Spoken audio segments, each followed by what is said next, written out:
Subscribe my YouTube channel and press the bell icon for more updates. Thank you. Hello guys, welcome to my YouTube channel Engineering Learners. Today my topic is about how can we calculate the water in a circular tank. For example, we have a tank. The height of the given tank is 5 feet and the diameter of that circular water tank is 3 feet. So how can we calculate the quantity of water in that water tank?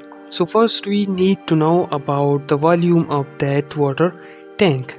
So we know that the volume is equal to length multiplied by breadth multiplied by height because it's a three-dimensional. So it's mean that the area multiplied by height, because area is equal to length multiplied by breadth, and if we multiplied the height, so it will give you answer in volume.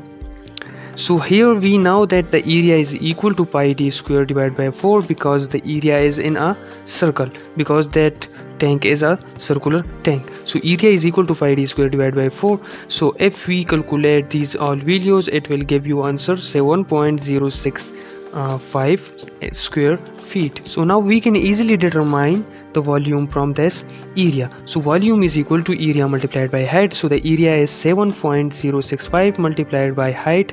So the height is 5 feet.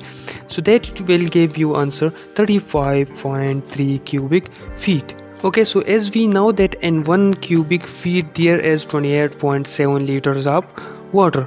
So if in 1 cubic feet there is a 28.7 liter of water, so how much water is in a 35.3 cubic feet? So if we multiply 35.3 multiplied by 28.7, so the answer is 103.8 liters. यानी 1013.8 liters of water is in this circular water tank. So that's it for today's lecture. और अगर आप मेरे channel पे नए आए हैं तो चैनल को सब्सक्राइब करें और बेल आइकन ज़रूर प्रेस करें. अस्सलाम वालेकुम.